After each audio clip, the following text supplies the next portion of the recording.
আগামী ২ মাসের জন্য ম্যাজিস্ট্রেসি ক্ষমতা পেল বাংলাদেশ সেনাবাহিনীর কমিশনড অফিসাররা। ১৭ সেপ্টেম্বর মঙ্গলবার রাষ্ট্রপতির আদেশক্রমে জনপ্রশাসন মন্ত্রণালয়ের সিনিয়র সহকারী সচিব জ্যোতি প্রুর স্বাক্ষরকৃত এক প্রজ্ঞাপনে এ তথ্য নিশ্চিত করা হয়েছে।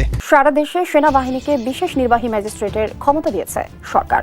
সেনাবাহিনীর কমিশনপ্রাপ্ত কর্মকর্তাদের এই ক্ষমতা দেওয়া হয়েছে। এই বিচারিক ক্ষমতা বাংলাদেশ সশস্ত্র বাহিনীর জন্য একটা উত্তম সময়, তাদের পুরনো গৌরবকে আবার জনগণের মনে ফিরিয়ে নিয়ে আসা, সেই আস্থার জায়গায় ফিরিয়ে নিয়ে আসার একটা অপূর্ব সুযোগ। সেনাবাহিনীকে ম্যাজিস্ট্রেসি পাওয়ার দেওয়া হলো, অর্থাৎ বিচারিক ক্ষমতা দিয়ে তাদেরকে মাঠে নামানো হলো এবং তারা অভিযান শুরু করেছে গত রাত থেকে। আসসালামু আলাইকুম দর্শক, আপনারা ইতিমধ্যে সকলে জানতে পেরেছেন যে সেনাবাহিনীকে ম্যাজিস্ট্রেসি পাওয়ার দিয়েছে সরকার এবং আজ থেকে কিন্তু সেটা বিভিন্ন জায়গাতে সেনাবাহিনী মাঠে নেমে গেছে। জেলা উপজেলা থেকে শুরু করে ইউনিয়ন পরিষদ, গ্রাম অঞ্চল পর্যন্ত কিন্তু সেনাবাহিনী কঠোর পরিদর্শন করছে বা যারা এখনও পর্যন্ত বিএনপির লোক বিশেষ করে আওয়ামী লীগকে হুমকি দিচ্ছে বা জায়গা জমি বা প্রতিষ্ঠানগুলো দখলে নিয়ে আসছে, চাঁদাবাজি করছে, তাদের জন্য কিন্তু খুবই বিপজ্জনক এই ম্যাজিস্ট্রেসি পাওয়ার বা সেনাবাহিনীর যেই ক্ষমতা সরকার দিয়েছে। আমরা জানবো যে মূলত সেনাবাহিনীকে এই ক্ষমতাটি দেওয়ার পরে সেনাবাহিনী কি কি করতে পারবে এইটা জানবো। এর সাথে সাথে সরকার কেন এখন হঠাৎ করে এসে সেনাবাহিনীকে এত ক্ষমতা দিল সেটা আমরা জানবো। গুরুত্বপূর্ণ আলোচনাটি সম্পূর্ণ না টেনে দেখার চেষ্টা করবেন। ডক্টর ইউনূস সরকারের বিরুদ্ধে কিভাবে গোপনে ষড়যন্ত্র চালাচ্ছে সেটা এর মধ্যে আপনারা জানতে পারবেন। বাংলাদেশ সশস্ত্র বাহিনীকে যেই বিচারিক ক্ষমতা দেওয়া হলো সেটা রাজনৈতিক প্রভাবের সাথে আসলে প্রশ্নটা হচ্ছে দেশের সাথে প্রভাব।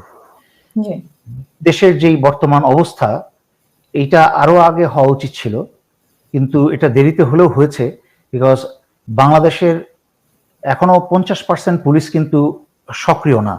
তার মাঝখানে যারাও সক্রিয়তায় আনা হয়েছে তারাও কিন্তু আসলে সক্রিয় কিনা সেটা বুঝতে হবে। কারণ এই পুলিশের মাঝখানে একটা বিশাল অংশই কিন্তু গোপালী এবং আওয়ামী পুলিশের অংশ রয়ে গেছে। তাই এখন সামগ্রিকভাবে দেশ একটা ভয়ঙ্কর অবস্থায় আছে। এই জন্য এই বিচারিক ক্ষমতা অত্যন্ত জরুরি ছিল, নাম্বার 1। নাম্বার 2 হচ্ছে এই বিচারিক ক্ষমতা বাংলাদেশ সশস্ত্র বাহিনীর জন্য একটা উত্তম সময়, তাদের পুরনো গৌরবকে আবার জনগণের মনে ফিরিয়ে নিয়ে আসা, সেই আস্থার জায়গায় ফিরিয়ে নিয়ে আসার একটা অপূর্ব সুযোগ। তবে একটা বাস্তব জিনিস হচ্ছে যে যেই কয়দিন গত 5ই আগস্ট থেকে বা তারও আগে থেকে সশস্ত্র বাহিনী যেভাবে মাঠে ছিল, সশস্ত্র বাহিনীর স্বৈরাচারী হাসিনার বসানো ঊর্ধ্বতন কর্মকর্তাদের কারণে কিন্তু দেশপ্রেমিক জুনিয়র অফিসাররা এবং দেশপ্রেমিক সৈনিকরা কিন্তু কাজ করতে পারছিল না ঠিক মতো। এবং এই বিচারিক ক্ষমতা দেওয়ার পরেও আমাদের উদ্যোগী দেশপ্রেমিক সাহসী অফিসাররা এবং কি বলে সশস্ত্র বাহিনীর সকল পদবীর সদস্যরা কিন্তু কাজ করতে চাইবে। কিন্তু আমার সন্দেহ হাসিনা রেখে যাওয়া ঊর্ধ্বতন কর্মকর্তা যারা এখনো সকল কমান্ডে, ডিভিশন কমান্ডে বিভিন্ন জায়গায় রয়ে গেছে, তারা তাদেরকে কতটুকু সক্রিয়ভাবে কাজ করতে দিবে সেটা আমার সন্দেহ। কিন্তু আমি মনে করি এইটা সশস্ত্র বাহিনীর দেশপ্রেমিক জুনিয়র অফিসারদের জন্য একটা অপূর্ব সুযোগ। তবে আমার কিছু কনসার্নও আছে। সেটা হলো বাংলাদেশের ইতিহাসে কিন্তু এখনো কখনো বিচারিক ক্ষমতা সশস্ত্র বাহিনীকে দেওয়া হয়নি, এই প্রথমবার। তার মানে কি? তার মানে এই যে একটা ম্যাজিস্ট্রেসি পাওয়ার বা একটা জাজ বা বিচারকের ক্ষমতা, এই ক্ষমতাটা সম্পর্কে আমি জানি না এনবিসিতে বা এডব্লিউসিতে বা কোনো জায়গায় বিষয় আছে কিনা, পড়ানো হয় কিনা। যদি পড়ানো হয়েও থাকে তাহলে শুধুমাত্র সেটা সিনিয়র অফিসারদের জন্য। কিন্তু মাঠ পর্যায়ে যারা কাজ করবে, যেই সব ইয়াং অফিসাররা, তাদের এই ব্যাপারে কোনো জ্ঞান নেই বললেই চলে। তাই সশস্ত্র বাহিনীর বিশেষ করে সেনা প্রধানের জন্য অত্যন্ত জরুরি দায়িত্ব হচ্ছে অতি দ্রুত 2 দিনের জন্য হলেও বিভিন্ন ডিভিশনে, সেনাবাহিনীর বিভিন্ন পর্যায়ে বা ফরমেশনে তাদের জন্য একটা ট্রেনিং কর্মসূচি বা প্রশিক্ষণ কর্মসূচি চালু করা, এই দায়িত্ব নিয়ে মাঠে নামার আগে। যে ম্যাজিস্ট্রেসিতে এবং বিচারিক এই ক্ষমতায় তাদের করণীয় কি, ডুজ অ্যান্ড ডোন্টস, তারা কি করা উচিত এবং কি করা উচিত না, এই ব্যাপারে তাদেরকে একটা সম্পূর্ণ ধারণা দিয়ে তারপরে মাঠে নামানো উচিত। আর নয়তো কিন্তু একটা ভালো উদ্দেশ্য নিয়ে ভালো একটা নিয়ে মাঠে নামার পরেও কিন্তু সেটা ক্ষুণ্ণ হতে পারে, নষ্ট হতে পারে, এবং সবসময় মনে রাখতে হবে যে এই অপূর্ব সুন্দর প্রয়াসকে, চেষ্টাকে নষ্ট করার জন্য কিন্তু একটা সশস্ত্র বাহিনীতে এবং বাইরে একটা, এবং ভারতের রয়ের সহযোগিতায় একটা বিশাল বিরোধী দল কাজ করছে এবং করবে। এমন এমন কিছু কাজ করবে যে এই কাজটা করে সশস্ত্র বাহিনীর উপর দোষ চাপিয়ে দেওয়ার চেষ্টা করবে।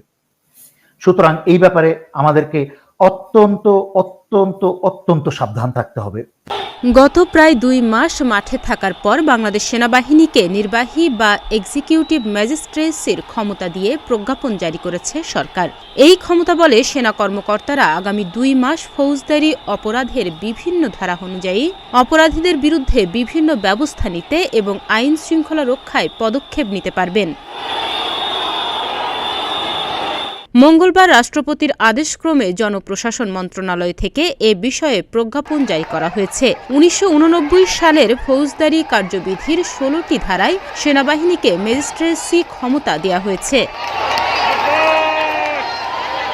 সাবেক সেনা কর্মকর্তা ও নিরাপত্তা বিশ্লেষক ইমদাদুল ইসলাম বিবিসি বাংলাকে বলেন, এই বিচারিক ক্ষমতা পাওয়ার পর এখন কোনো ধরনের ব্যবস্থা নিতে সেনাবাহিনীকে প্রশাসনের মাঠ পর্যায়ের কর্মকর্তাদের জন্য অপেক্ষা করতে হবে না।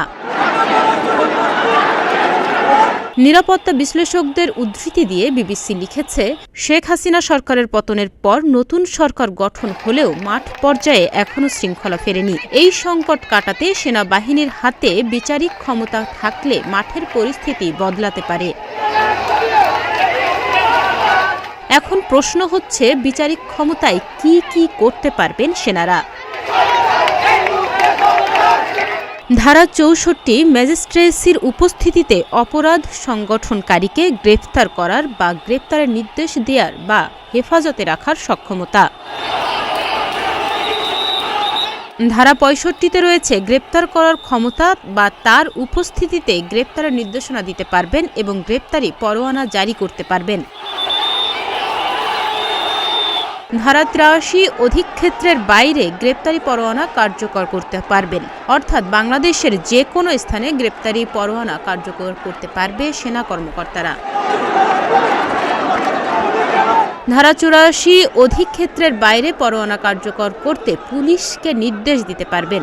ধারা 45 নথিপত্র ইত্যাদির জন্য ডাক ও টেলিযোগাযোগ কর্তৃপক্ষের দ্বারা অনুসন্ধান এবং আটক করার সক্ষমতা।